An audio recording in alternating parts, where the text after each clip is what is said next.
नमस्कार दोस्तों, एजुकेशन 790 से मैं सुरेश यादव हूँ। दोस्तों, आज का टॉपिक है विजयनगर साम्राज्य। टॉपिक क्या है? विजयनगर साम्राज्य। तो इसके पहले 26 पार्ट हम लोड कर चुके हैं इंडियन हिस्ट्री का, जिसमें हमारा ये आज का टॉपिक है विजयनगर साम्राज्य। विजयनगर साम्राज्य, तो इसको देखते हैं इसके इम्पोर्टेंट फैक्ट क्या क्या हैं जो अधिकतर एग्जाम में पूछे जा चुके हैं। तो जैसा हमारा टॉपिक है विजयनगर, क्या है? विजयनगर। तो विजयनगर राज्य की स्थापना हरिहर और बुक्का नामक दो भाइयों ने की थी। हरिहर बुक्का नामक दो भाइयों ने की थी। तो दोस्तों, मोहम्मद बिन तुगलक के समय दो भाइयों हरिहर एवं बुक्का विद्यारण्य से आशीर्वाद प्राप्त कर दक्षिण भारत में 1336 ईस्वी में विजयनगर साम्राज्य की नींव डाली एवं अपने पिता संगम के नाम पर संगम राजवंश की स्थापना की। अब इसमें होता क्या है कि हरिहर और बुक्का मोहम्मद बिन तुगलक के समय ये उससे हार गए थे और फिर इन्होंने इस्लाम धर्म अपना लिया था। लेकिन विद्यारण्य संत ने दोबारा इनको फिर दीक्षित करके हिंदू धर्म अपना लिए। फिर ये लोग क्या हुआ कि आकर के और किस वंश की स्थापना करते हैं? संगम वंश की स्थापना करते हैं। हरिहर बुक्का पहले वारंगल के काकती शासक प्रताप रुद्रदेव के सामंत थे। हरिहर बुक्का पहले वारंगल के काकती शासक प्रताप रुद्रदेव के सामंत थे। क्या थे? सामंत थे। हरिहर प्रथम 1336 से 1356 ने तुंगभद्रा नदी के दक्षिणी तट पर विजयनगर और विद्यानगर शहर की स्थापना की। किसने किया था? हरिहर प्रथम ने विजयनगर एवं विद्यानगर की स्थापना किया था।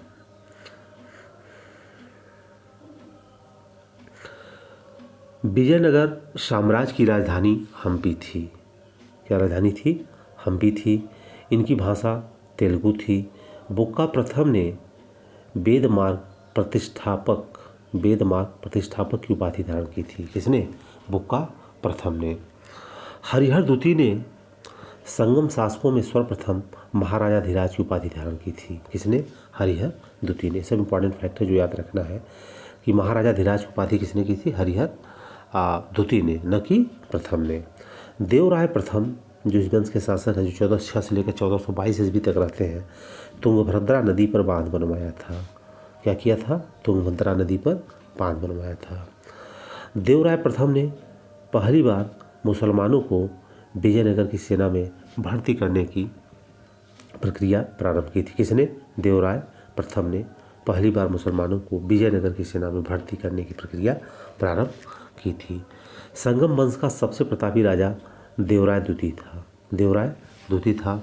इसे इमाड़ी देवराय भी कहा जाता था। तो ऐसे फैक्ट है जिनको हमें याद रखना है। फरिश्ता के अनुसार देवराय द्वितीय अपनी सेना में 2000 मुसलमानों को भर्ती किया एवं उन्हें जागीरें प्रदान की। अब इसमें हम ये भी देख लेते हैं कि संगम वंश का जो टाइम ड्यूरेशन है 1336 से लेकर के 1485 तक, इसको हरिहर प्रथम ने किया था। फिर सालू वंश आता है 1485 से 1505 तक, इसको नरसिंह सालू ने किया था। तुलु वंश आता है 1505 से लेकर 1570 तक, वीर नरसिंह ने किया था। अरावीड़ू वंश आता है 1570 से लेकर 1672 तक, इसको किसने किया था? तिरुमल्ल ने किया था। इसके बाद देखिए यहाँ पे देवराय द्वितीय को एक अभिलेख में गजवेटकर कहा गया है। क्या कहा गया है? गजवेटकर। किसको कहा गया? देवराय द्वितीय को। मल्लिकार्जुन को प्रौढ़ देवराय भी कहा गया है। क्या कहा गया है? प्रौढ़ देवराय कहा गया है। सालू वंश के बाद विजयनगर पर किसका शासन आता है? तुलु वंश का। किसका आता है? सालू वंश के बाद विजयनगर पर किसका शासन आता है? तुलु वंश का। कृष्णदेव राय तुलु वंश का महान शासक था। ये फैक्ट हमें याद रखना है। कृष्णदेव राय किस वंश से थे? ये तुलु वंश से थे और इस वंश का यह महान शासक था। 8 अगस्त 1509 ईस्वी को 8 अगस्त 1509 ईस्वी को शासक बना। कौन? कृष्णदेव राय ने, जबकि यह इस वंश का महान शासक होता है। कृष्णदेव राय ने आंध्र भोज, अभिनव भोज, आंध्र पितामह आदि उपाधि धारण की थी। और सालू तिम्मा कृष्णदेव राय का योग्य मंत्री था। याद रखना है, सालू तिम्मा कृष्णदेव राय का योग्य मंत्री था। अब इसमें देखिए, बाबर ने अपनी आत्मकथा में, मतलब बाबरनामा में, कृष्णदेव राय को भारत का सर्वाधिक शक्तिशाली शासक बताया है। कृष्णदेव राय ने तेलुगु में अमक्तु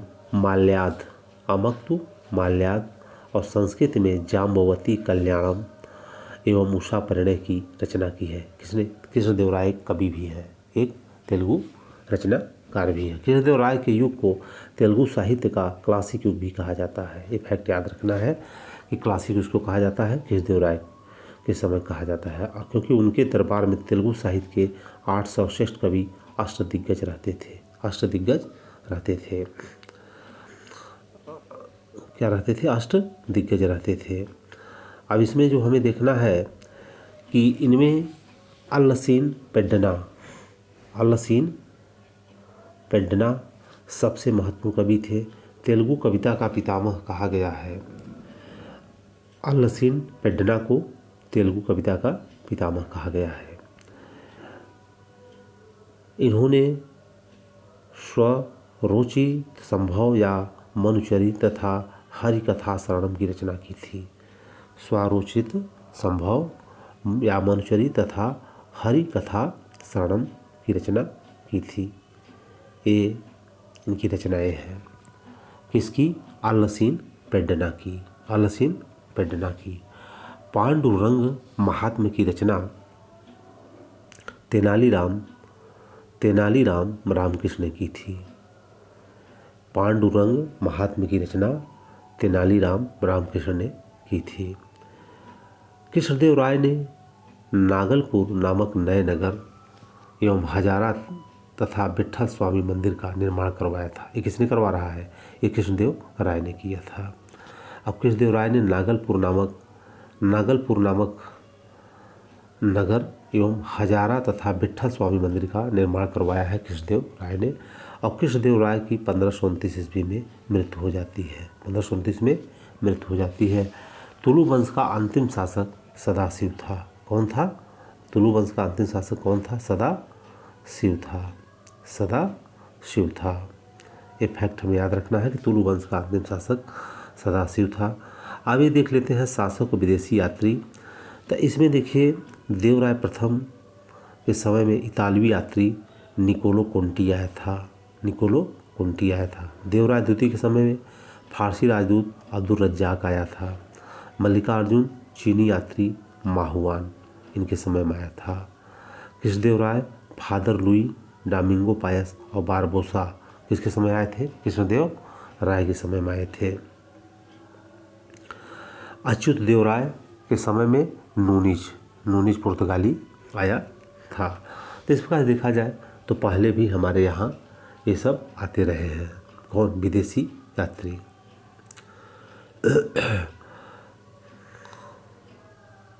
जैसा हमने बताया कि तुलु वंश का अंतिम शासक सदाशिव था। कौन था? सदाशिव था।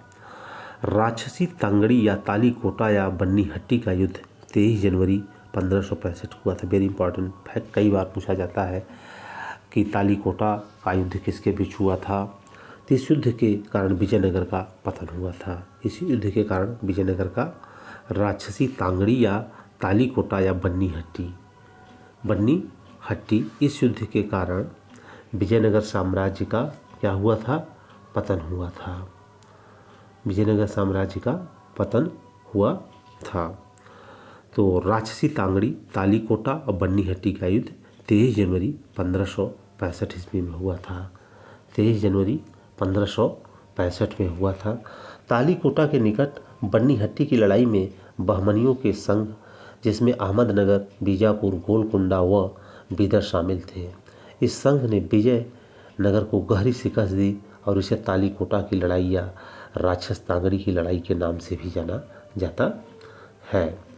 गोलकुंडा के बरार मध्यपुरा पारस्परिक शत्रुता कारण बरार इसमें शामिल नहीं था। दक्कनी राज्यों में पारस्परिक वैवाहिक संबंधों के द्वारा इस महासंघ को मजबूत बनाया और अहमदनगर के हुसैन निजाम शाह की पुत्री जमाली बीबी का विवाह इब्राहिम कुतुब शाह के साथ हुआ।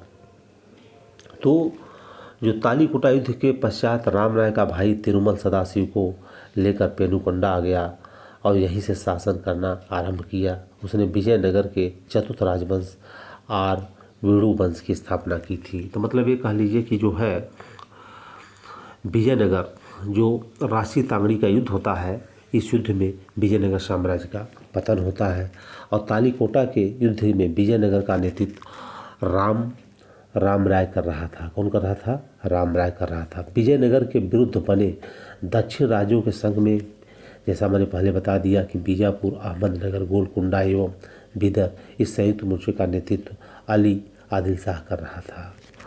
और इसके बाद यहाँ से विजयनगर साम्राज्य का पतन होता है, लेकिन चतुर्थ राजवंश जो है आरवेणु वंश की स्थापना होती है। यहाँ पे इसकी स्थापना होती है आरवेणु वंश की, जो 1570 से लेकर 1672 तक रहता है। विजयनगर का चौथा राजवंश था जिसकी स्थापना तिरुमल ने सदाशिव को अपदस्थ करके पेनुकोंडा में की। आरवेणु वंश का अंतिम शासक रंग तृतीय था। अब हमें देखते हैं कि विजयनगर कालीन प्रशासनिक, आर्थिक एवं सामाजिक, अब उस समय की एडमिनिस्ट्रेशन कैसा था, इकोनॉमिक सिचुएशन कैसी थी और सोशल क्या था, तो अब ये देख लेते हैं एक नज़र। तो विजयनगर साम्राज्य की प्रशासनिक इकाई का क्रम घटते हुए इस प्रकार था। जैसे पहले प्रांत होता था जैसे मंडल, इसके बाद कोट्टम या बलनाडु जिला, फिर नाडु मेला ग्राम 50 ग्राम का समूह, फिर उर ग्राम होता था।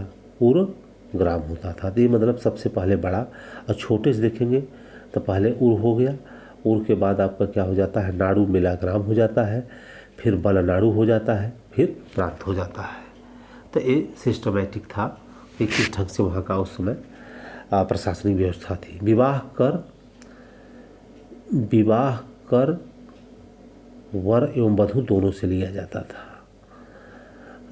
विधवा से विवाह करने वाले इस कर से मुक्त होते थे। शासक अंगरक्षक के रूप में स्त्रियों को नियुक्त करते थे। किसको करते थे? स्त्रियों को नियुक्त करते थे। ये फैक्ट हमें याद रखना चाहिए। नायंकर व्यवस्था विजयनगर प्रशासन की सबसे महत्वपूर्ण व्यवस्था थी। कौन व्यवस्था? नायंकर व्यवस्था। विजयनगर कालीन नायक वस्तु भू सामंत थे। नायक क्या थे? भू सामंत थे, जिन्हें राजा वेतन के बदले अथवा उनकी अधीनस्थ सेना के रख रखाव के लिए विशेष भूखंड देता था, जो अमरम कहलाता था। क्या कहलाता था? अमरम। तो विजयनगर कालीन में जो नायक थे यह क्या थे? भू सामंत थे। अब प्रचलित कर में हम देख लेते हैं। तो इसमें देखिए, अगर उस ज़माने में जो कुड़ीमय बोला जाता था, इसे कृषि कर बोला जाता था। तदवल चारागाह कर था। केड़ा कासू यह पशु कर होता था। दायम चुंगी कर था। कढ़ाई वरी व्यवसाय कर था। तो इसको दोस्तों 2 से 3 बार जब हम सुन लेंगे तो ये सारे चीज़ें हमें याद हो जाएंगी, क्योंकि एक बार में फैक्ट याद नहीं होगा। इसे कुड़ीमय कृषि कर, तदवल चारागाह कर, केड़ा कासू पशु कर, दायम चुंगी कर, कढ़ाई वरी यह व्यवसाय कर। आगे हम देखते हैं गवर्नरों को, जो टाइम के गवर्नर थे उनको क्या कहा जाता था? गवर्नर क्या कहा जाता था? दंड नायक। क्या कहते थे? दंड नायक। विजयनगर साम्राज्य में बाल विवाह, बहु विवाह, सती प्रथा, दहेज प्रथा, दास प्रथा आदि प्रचलित थे। बाल विवाह, बहु विवाह, सती प्रथा, दहेज प्रथा, दास प्रथा आदि प्रचलित थे। विजयनगर साम्राज्य में क्रयी दासों को बेसबक कहा जाता था। कई बार यहाँ से पूछा जा सकता है कि बेसबक कौन थे? तो ये सब कौन थे? खरीदे हुए दास थे। न्यायालय 4 प्रकार के थे। न्यायालय के दिन 4 प्रकार के थे। तिष्ठिता, चल, मुद्रिता और शास्त्रिता। तिष्ठिता, चल, मुद्रिता और शास्त्रिता, 4 प्रकार के न्यायालय थे। कानूनी स्रोत के रूप में याज्ञवल्क्य स्मृति, पराशर स्मृति और माधव की टीका का उपयोग होता था। इनके आधार पे न्याय दिया जाता था, कानून के रूप में इसे माना जाता था। विजयनगर साम्राज्य की आय का सबसे बड़ा स्रोत क्या था? लगान था। क्या था? लगान था। भू राजस्व की दर उपज का 1/6वां भाग लिया जाता था। विजयनगर साम्राज्य की आय का सबसे बड़ा स्रोत लगान था और भू राजस्व की दर उपज का 1/6 भाग लिया जाता था।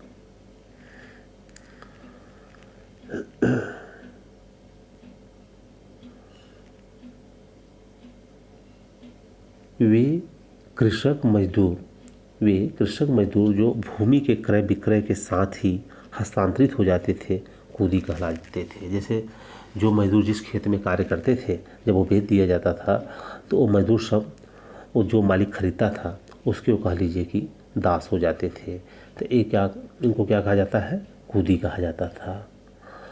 चिट्टियों की तरह व्यापार में निपुण दस्तकार वर्ग के लोगों को वीर पंजाल कहा जाता था। किसको? चिट्टियों को। चिट्टियों की तरह व्यापार में निपुण दस्तकार वर्ग के लोगों को वीर पंजाल कहा जाता था। उत्तर भारत से दक्षिण भारत में आकर बसे लोगों को बड़वा कहा जाता था। क्या कहा जाता था? बड़वा कहा जाता था। विजयनगर की मुद्रा पराडो थी। क्या थी? पराडो थी। विजयनगर का सर्वाधिक प्रसिद्ध सिक्का स्वर्ण का वराह था। ये फैक्ट याद रखना है कि विजयनगर का सर्वाधिक प्रसिद्ध सिक्का स्वर्ण का वराह था। तो दोस्तों, आज हमने जो देखा, यह हमारा था विजयनगर साम्राज्य की स्थापना, उसके शासक और वहाँ की क्या क्या शब्दावली थी। तो दोस्तों, आज के लिए बस इतना ही। फिर मिलेंगे हम नेक्स्ट वीडियो के साथ। तो दोस्तों, अगर लेक्चर अच्छा लगा है तो दोस्तों इसको, चैनल को आप सब्सक्राइब कर लें और वीडियो को दोस्तों में शेयर करें। तो जय हिंद दोस्तों, आज के लिए बस इतना ही। फिर मिलेंगे हम नेक्स्ट वीडियो के साथ। तब तक के लिए जय हिंद, जय भारत।